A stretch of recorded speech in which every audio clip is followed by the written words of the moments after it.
Its battles done, an ancient cannon is retrieved from the bottom of the sea. Now anonymous in death, an early voyager returns to shore. A net filled with long-lost artifacts is yielded by the sea to the exultant finders.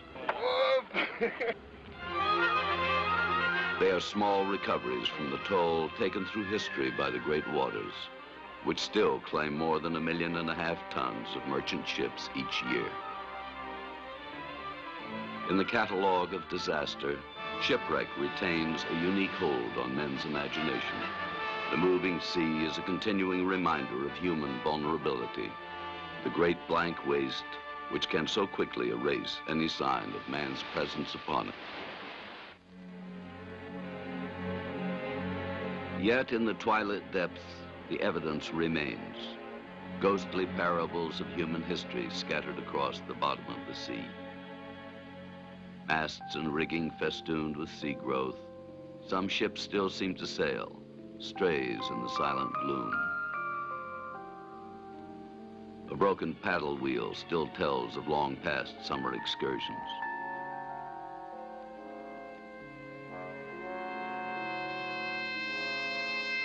Upon these decks and gangways where crew and travelers once walked, other creatures now make their home. Here plants and fish and animals swiftly enshroud the ship, as elsewhere making their own, the scattered litter of countless voyages, the lost relics of the sea.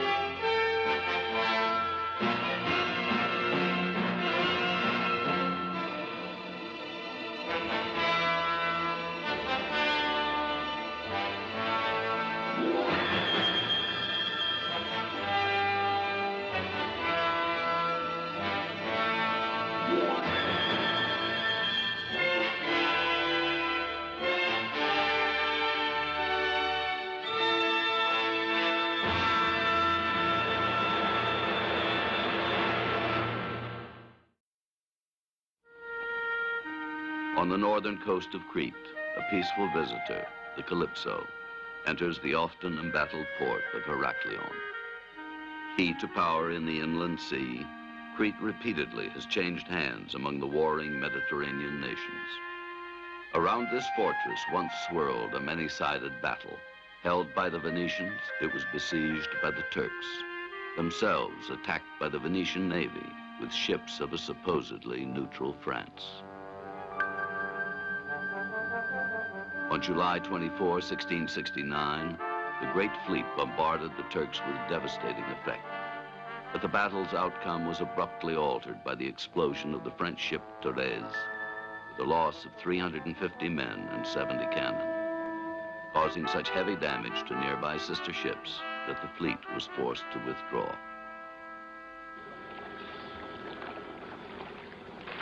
Led by a diver's report, the Calypso team descends to see what relics history has left behind.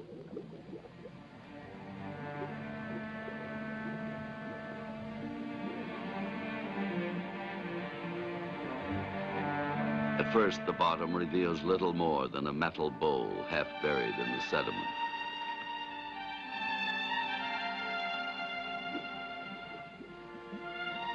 But now, a curiously encrusted mound rising from the sea floor seems more interesting.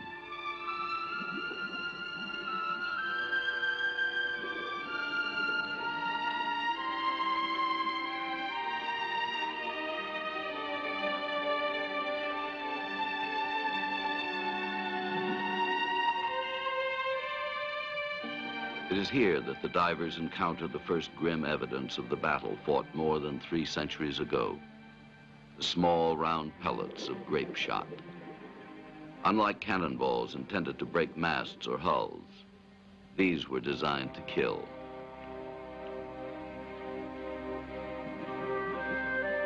Now a diver brushes away the dust to expose the skull of a victim in that long ago confrontation. One of the French volunteers who gave their lives in a dubious battle in which their own monarch, Louis XIV, maintained close diplomatic and commercial ties with both the Venetian and Turkish antagonists.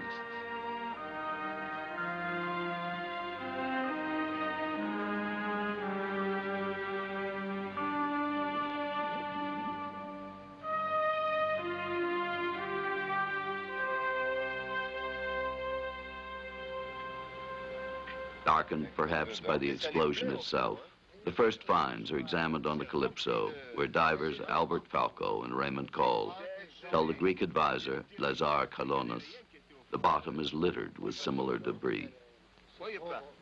Not only skulls and shattered bones, but also relics such as the knife sharpener dated 1668, a year before the Thérèse sinking. 1 years before the Creta with Arabian. Yes. Yes. Turk. Yes, Turk, Turk, yes. Turk.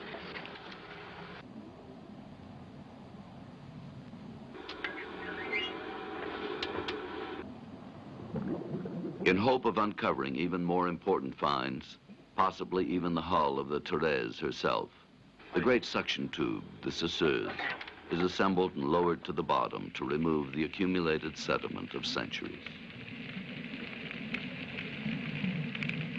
Again, as it edges into the silt and gravel, more bones appear.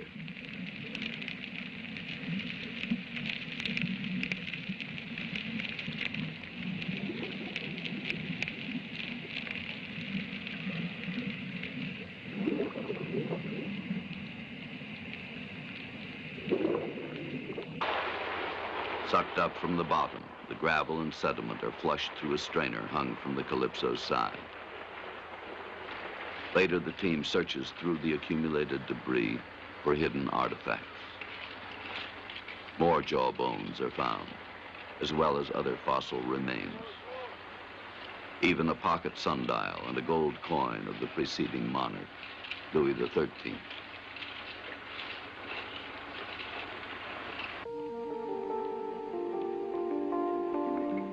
Eager to examine the site, Captain Cousteau also descends. Working with the Cesseuse, he gradually exposes increasing evidence of the sunken vessel. At last finds skeletal remains of the hull of the fighting ship. A bewildering array of ribs, planks, and broken pieces, no longer joined in any clearly recognizable structural design.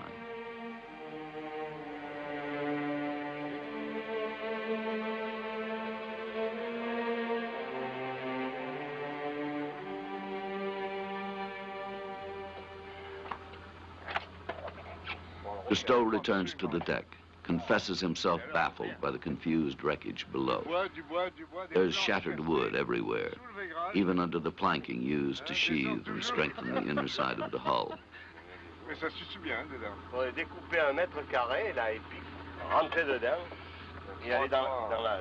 He reports one find that gives evidence of the explosive force that ripped the Thérèse apart. A brick firmly lodged halfway through a board. Le bois. Une brique incrustée dans le bois, traversant le bois. Voilà. Falco's suggestion that they make a cut through to the hold itself, Cousteau quickly agrees.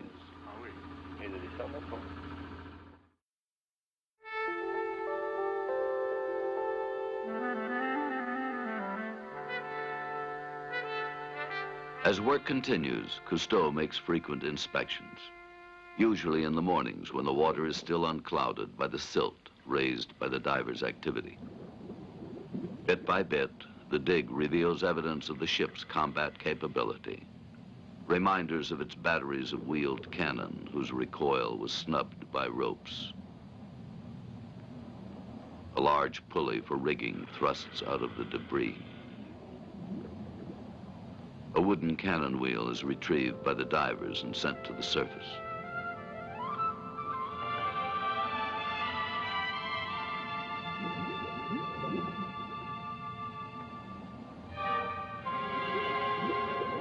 Near the frame of what once had been part of a gun carriage, Cousteau also finds a wheel and shattered axle that supported one of the ship's 70 cannon.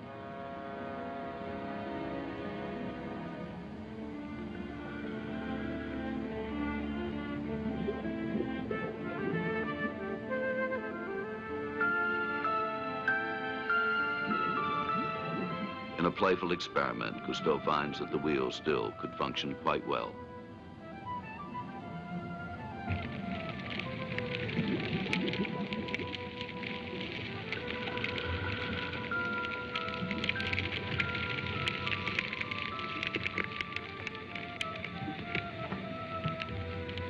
Now, probing with the scissors, Falco gradually uncovers a heavier object. As he slowly clears away the debris, it becomes increasingly apparent that the object is made of metal, possibly bronze.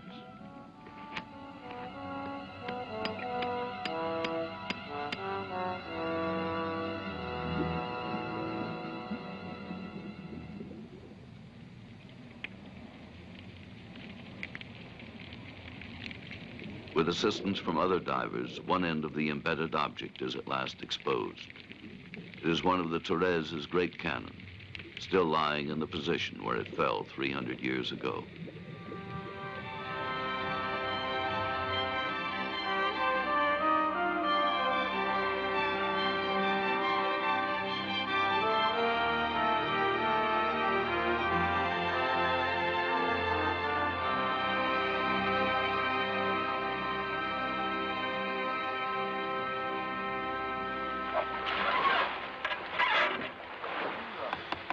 Laboriously bringing their cameras through a surging sea, the divers return to the Calypso.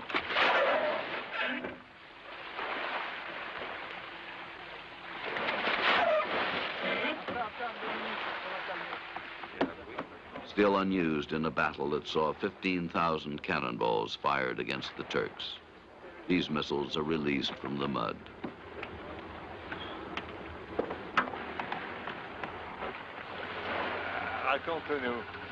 With Albert Falco, Cousteau greets the return of Frédéric Dumas, an old friend, who joined the dive. Obviously, says Dumas, the cannon was violently dislodged by the Thérèse explosion. He then expresses his belief, based on chance reports of earlier removals, that no other guns will be found. Less pessimistic, Cousteau suggests they may be on the bottom still. Though any finds are destined for the museum, Dumas jokingly suggests that the present price of bronze per pound, 70 big guns would bring a big profit in the market.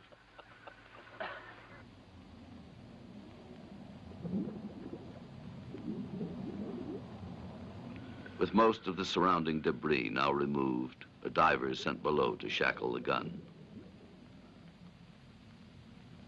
At last, on signal, the great weapon begins to move. Forced through an obstructing beam, the 3-ton cannon is slowly raised toward the surface.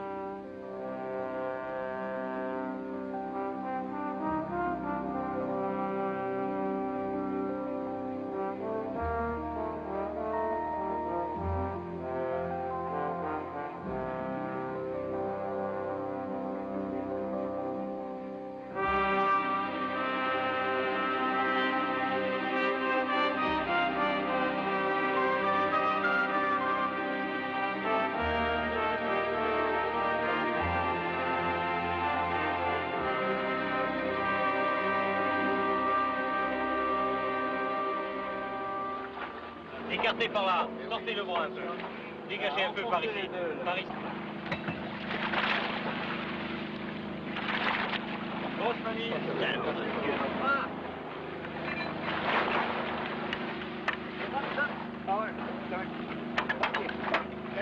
Montez, écartez un peu et montez.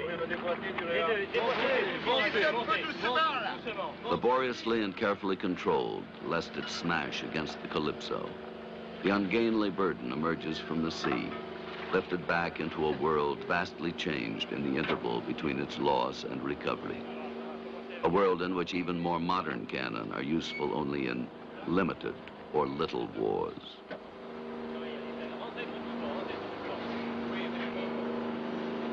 Today it is a museum piece as outmoded by contemporary weapons as the ballista or bow and arrow were once rendered obsolete by the cannon.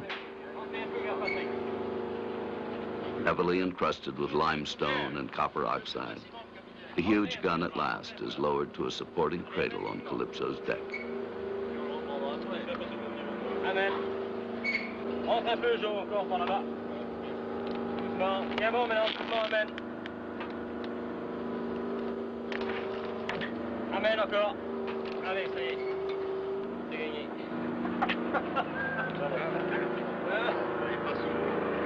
Un canon, hein?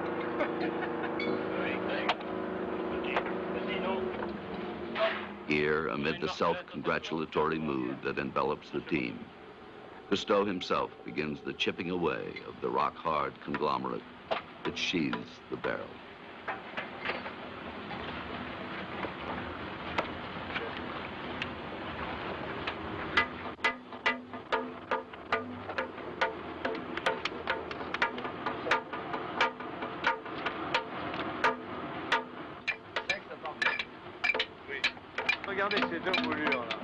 It is only the start of a prolonged process. Hour after hour, the team chisels away the hardened gravel and sand that clogs the barrel, chipping and washing away the accretion of centuries. Slowly, the weapon again takes on its original, precise contours.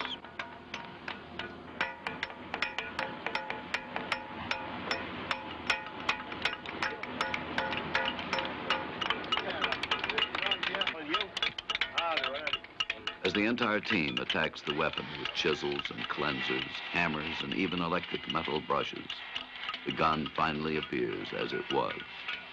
Once more, the bronze glows. Again, the molded designs have emerged. The proud symbols and charms given the gun in its baptism at the foundry, but which failed to save it from defeat.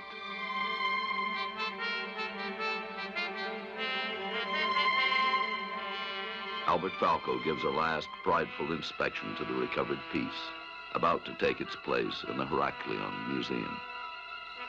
In the dusk, the Calypso crew also prepares to move on.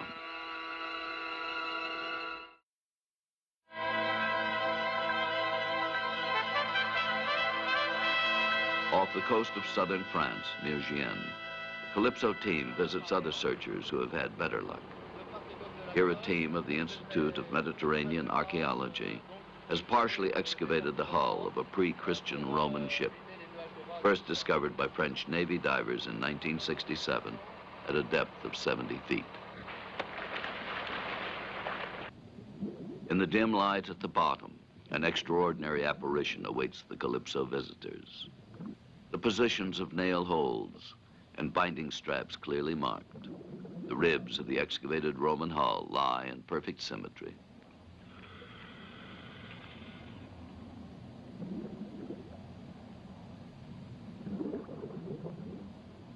Over 110 feet long, estimated at between 300 and 400 tons, the ship held a varied cargo.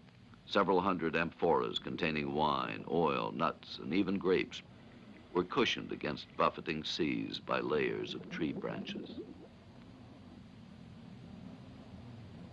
Among the many other items recovered were bricks, mortar and pestle, oil lamps, a bronze scale believed to have come from Asia, a half-dozen snail shells, and a comb for removing lice.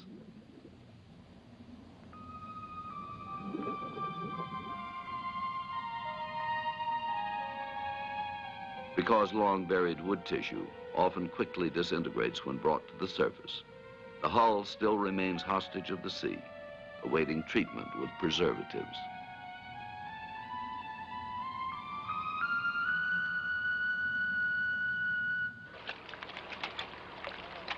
Briefly travelers across the threshold of the past, the Calypso team returns, half astonished, to the surface and the present. Aboard Calypso, Patrice Paumet, leader of the Institute team, shows Cousteau cross-section drawings of the Roman ship, illustrating structural details of the keel and the step for the mast, securely embedded in the frame of the double-planked ship. A so-called round boat, the sunken vessel conformed to an early agreement among Mediterranean nations requiring cargo ships to have a width 1/3 their length, thus ensuring that sleeker patrol craft could overtake and examine them for contraband or evidence of piracy. Cousteau remarks that some of the construction methods were used until more recent centuries and even into the present. Pommet agrees, adding that the workmanship is in many ways far superior to that of the ships which came after the Roman. Returning to Dia off the north coast of Crete, the Calypso divers continue their search for other casualties of the sea, this time trying to confirm reports of a more modern Venetian wreck lost in the 16th or 17th century.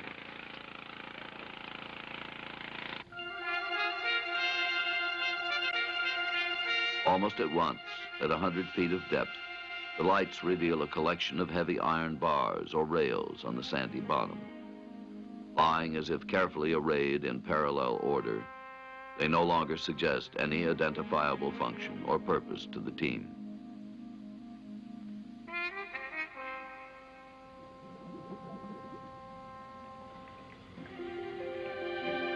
Nearby, a diver comes upon a less enigmatic find. A set of copper bowls, still stacked as if ready to serve.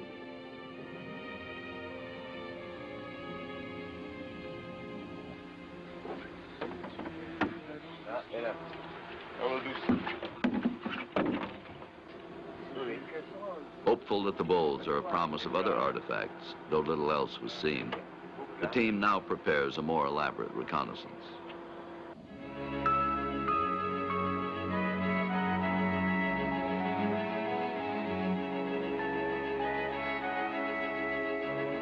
Suspecting that further traces of the shipwreck may lie hidden in a mound of sand below, Falco decides to use the diving saucer as an instrument in the search. The soucoupe brings with it a useful tool for underwater probing. A water jet, its pump powered from the Calypso. Equipped with a no-recoil muzzle, which aims part of its thrust to the rear, the soucoupe is enabled to maintain a stable position during operations.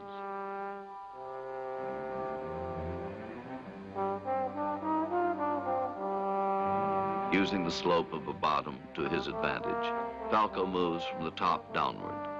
Thus, the raised particles of sediment fall down the incline, leaving him a clear view of what the jet has revealed. Soon, broken pottery, more copper dishes, and small jars are exposed. A free-swimming diver, Raymond Cole, appears to provide assistance to the soucoupe. Each equipped with a sonar radio, Cole and Falco easily communicate. Tu peux prendre cette pièce-là, devant toi, juste devant toi, dans l'axe de la soucoupe. OK. Celle-là, OK, tu peux la prendre. OK, tu la mets dans la soucoupe. At Falco's request, Cole retrieves a small amphora from the sand and places it in the carrying compartment. Then brings another bowl for transport to the surface. Alors Raymond, tu veux prendre là la pièce qui est sur ta droite, c'est ça, c'est celle-là. Ok, tu la portes dans la soucoupe. Hein?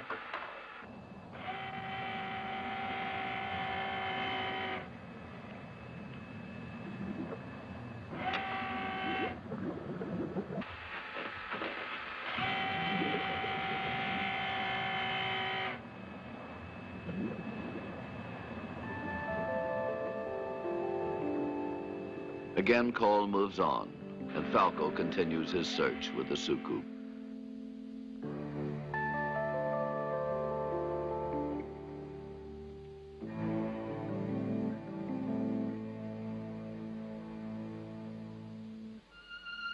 Soon, as he works his way down the slope, the jet uncovers a cut stone, then more blocks, all clearly hewn or chiseled by human hands.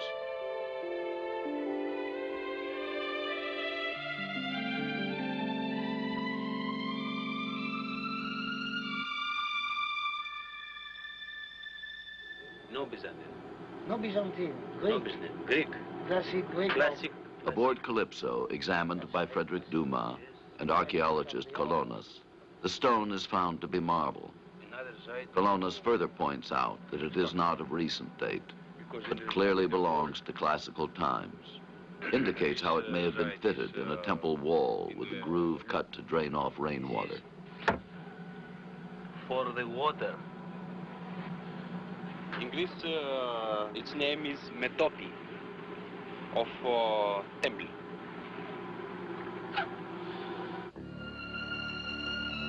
In the depths below, like the skeleton of a fish, ribs of a hull now have been exposed by Falco and the Suku. Near it, he also has found the head of a column, a rounded stone which, with others, is carefully shackled and lifted to the surface.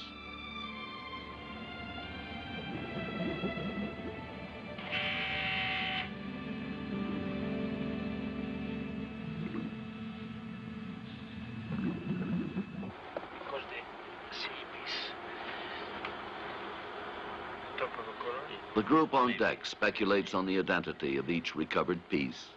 Another piece. Sometimes in this site there is statue.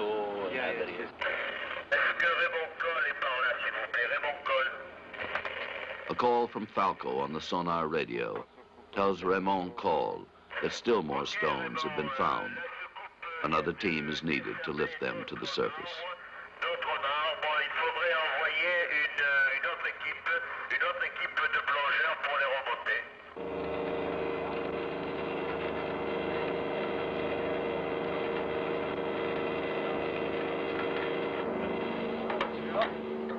Steadily, day by day, more loads of cut stone are winched up from the bottom by Paul Zuena at the crane.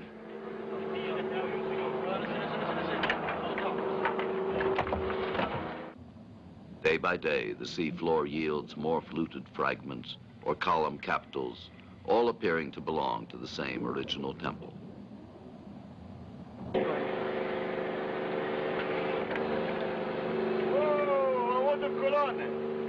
But how explain its presence on a relatively modern wreck? Was it simply used as ballast? Or was it, as some of the team surmise, the purchase of some 18th century William Randolph Hearst, importing a Greek temple to serve as a garden pergola or a weekend hideaway?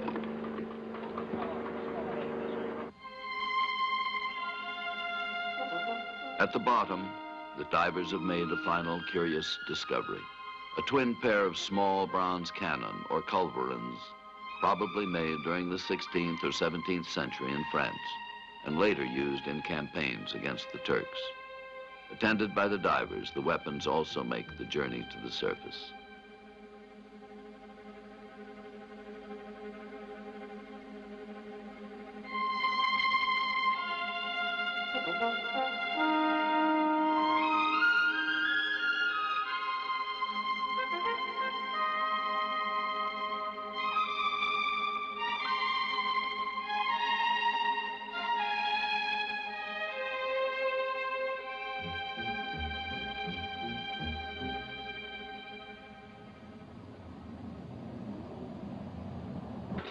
Like the stones, the cannon raised questions. Were they carried as armament, or were they too simply a collector's item? But the past remains silent. Whatever the answers, the guns still bring a threat, cause a brief flurry among the finders.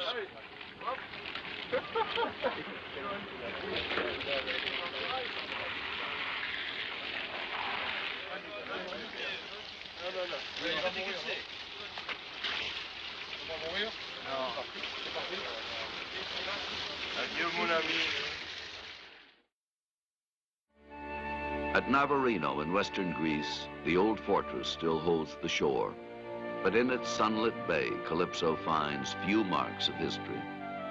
Yet in this serene enclosure, the Spartans surrendered to the Athenian navy. Here, 22 centuries later, on October 21st, 1827, occurred the great naval battle by which Greece was reborn as an independent nation. In the murky depths, the lights reveal little as the divers begin their search of the bay's vast burial ground of ships.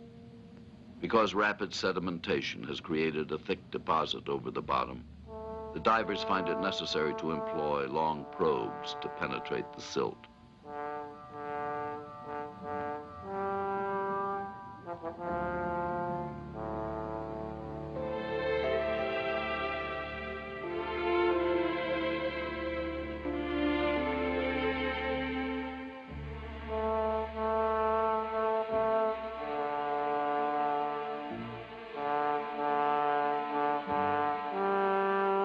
One of the divers finds the gaunt, encrusted ribs of an unidentified hull.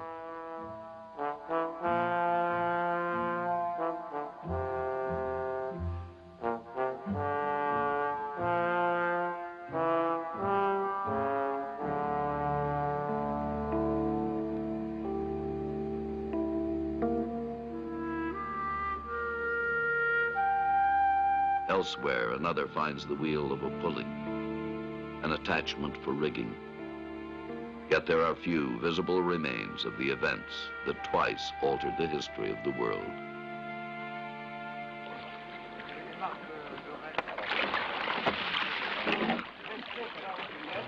Empty-handed, the team returns to shore, to the Greek villagers who are the living inheritors of the Battle of Navarino. For them, at least, it is still a vivid legend. Here, trying to impose an armistice between rebelling Greeks and their Turkish masters, 27 British, French, and Russian ships faced a Turco-Egyptian fleet of 65 vessels. After a 3.5-hour battle, 60 of the Ottoman men of war had been destroyed without the loss of a single Allied ship. Now, in the dying day, the sea holds little evidence the battle ever happened. Only history has been changed.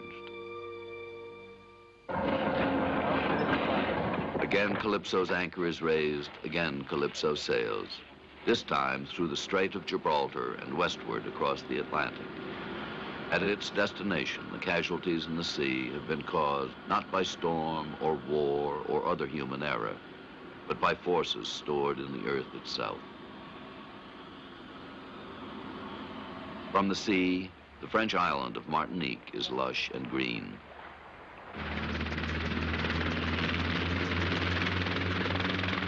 Today, from the air, from Calypso's helicopter, Saint-Pierre is a quiet colonial town of 6,000, a small center raising orchids and tropical flowers for export, a few bananas, and sugarcane for rum. To its small jetty come an occasional yacht or sport fishing boat, buzzing astir in the town's tranquil life.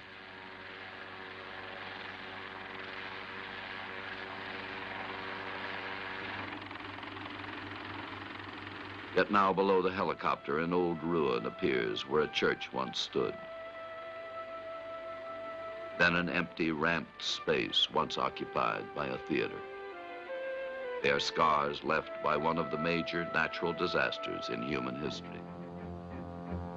On May 8th, 1902, nearby Mount Pelée exploded. Within minutes, a burning cloud of gases and ash engulfed Saint-Pierre, snuffing out the lives of its 30,000 inhabitants. Above the dead city, the explosion left a sinister monument, a spire of lava which subsequently crumbled.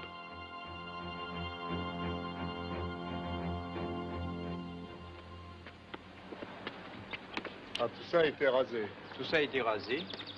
Led by Assistant Mayor Charpentier, also director of the local museum, Cousteau is taken through the remains of the theater, now, like the ruins of the church, carefully preserved as a memorial to the tragedy that overwhelmed the community.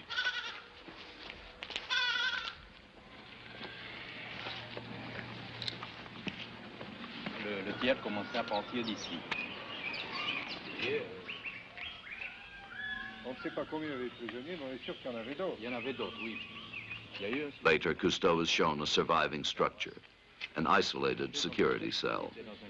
Within its thick walls, convicted criminal Separis Sampson had been placed for misconduct in the prison. and thus, in a reverse morality fable, became one of the two survivors of the eruption's burning cloud. Alors voilà. In the museum, Cousteau finds a photograph of the surviving Samson, who, after his burns were healed and his sins forgotten, further profited from his experience by appearing as an exhibit for P.T. Barnum. Beneath the picture hang the fused bars of the cell that saved him. With Albert Falco, Cousteau views other sad relics of the disaster, a collection of partially melted scissors, a bundle of nails become a single mass, petrified coffee beans, a horn once played in the orchestra of the destroyed theater. A large mural of a photograph taken the day before the Mont Pelée explosion shows the line of ships waiting to load cargoes at the jetties of the then busy port.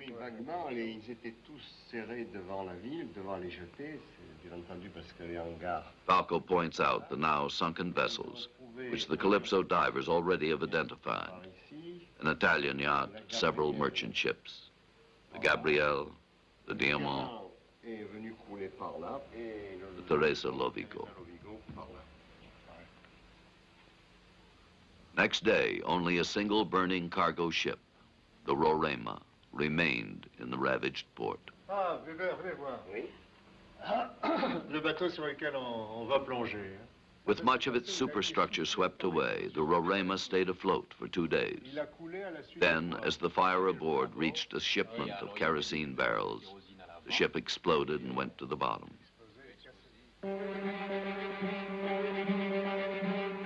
Lowering the sonar fish or side scanner, the Calypso begins a sweep of the bay in a search for the Roraima, broken in two by the blast that sank her. Aboard Calypso, intent on reaching the lost wreck, Cousteau closely watches the wavering needle on the graph. Là, il y a quelque chose, hein? Gradually, a shape begins to appear on the paper. Studying it, Cousteau remarks that it is the biggest wreck they have found. It is, he and Falco agree, almost certainly the Roraima. Within hours, accompanied by Jacques Delcouter, Falco, Cole, and others, Cousteau leads an exploratory dive to the greatest of the ships lost on that day in 1902.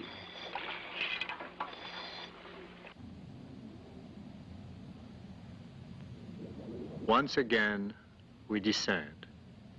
There are 8 of us together, friends and old companions on many a journey in the sea.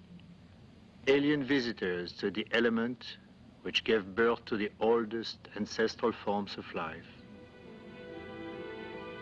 Now, we are explorers of a more recent past.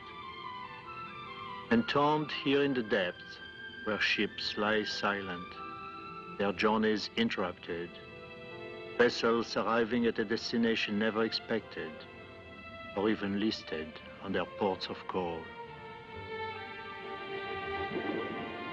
At 55 meters, about 150 feet, the bow of the broken Roraima rises toward us from the darkness of the bottom.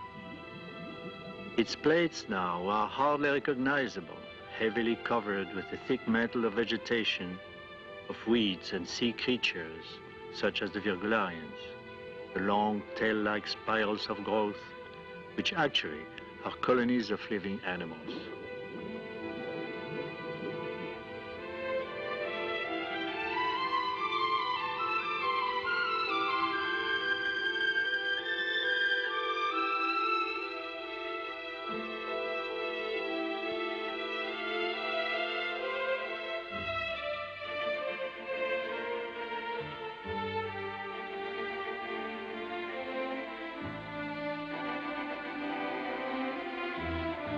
Entering the hull, I find a confusing world which sometimes holds little resemblance to familiar shipboard design. I pass through a curious tunnel stretching toward the center of the ship. It is formed by the crumbled walls and ceilings.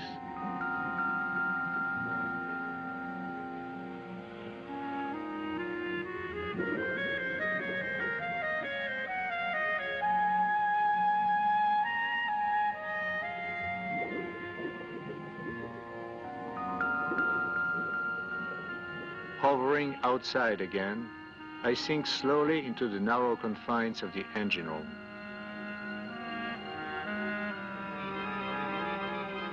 All around me lie the fading evidences of man's handiwork.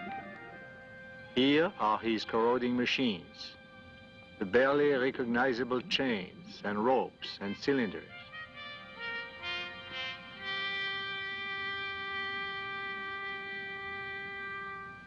Here too are the ghosts of forgotten ambitions, loves unconsummated, the dust of victories. In the spilled cargo and rotting hull lies a metaphor of the human journey, of the mischances that threaten us. Yet, almost always, it seems, disaster takes us by surprise. It is with a sense of liberation that I leave the cramped space of the engine room and find myself in the jungle growth of virgularians, sea worms, and sponges.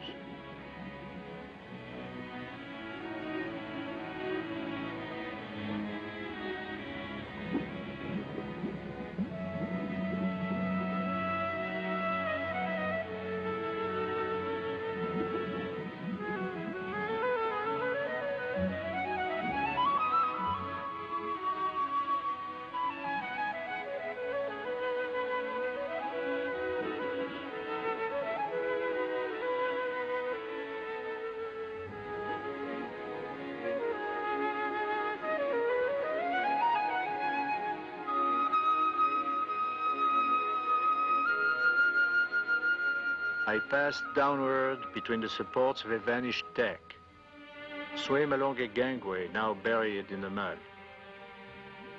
Here, where crew and travelers walked, random fish swim by, alert to our presence, but uncertain whether we offer threat or promise. Everywhere around me lies evidence of nature's thrift, of an economy in which nothing is wasted. Here, life still builds upon catastrophe, raising gardens and flowers amid the ruins and the dead. Here, new forms, new creatures are shrouding man's work with lacy structures, daubs of color, filaments of life.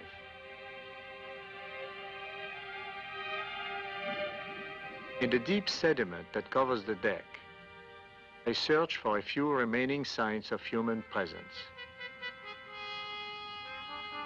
I uncover a bone, then others. Human remains, now somehow more alien than the sea creatures that flourish all around me.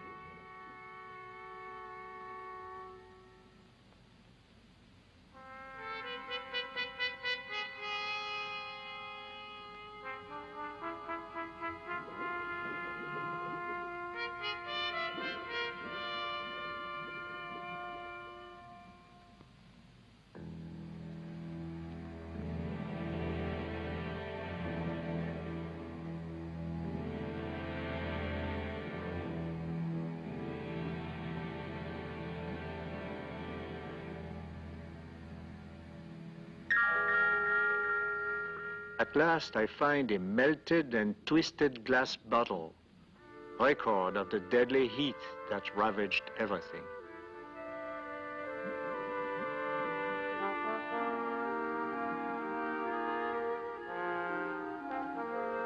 Holding this homely artifact, I am swept away by affection for that distant stranger to whom it belonged, another man, surprised by sudden darkness.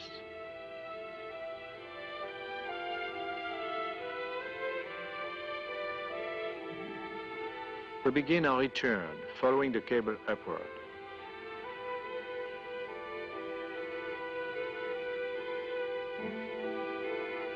Our blood heavily loaded with nitrogen, we ascend slowly, resting at 9, 6, and 3 meters. For an instant, I have the illusion we are climbing through air. The glistening sardines are flights of starlings. The dark hull of Calypso, a dirigible hanging in the sky.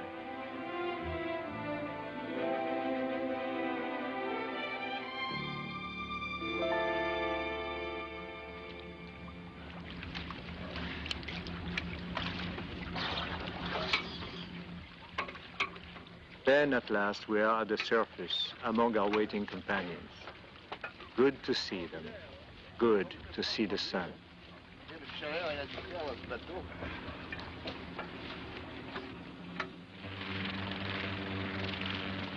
At Martinique, I visit another mound of legend, still called the Tomb of the Caribs.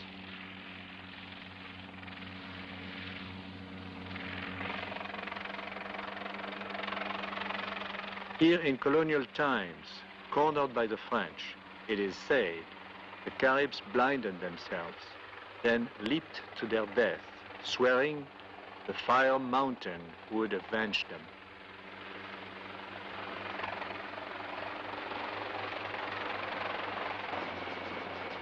Indians once spread through the Caribbean. The very name of the Caribs meant brave, but bravery was not enough. Today, there are no Caribs left on Martinique. Its legendary act of violence done, Mount Pelée sleeps again.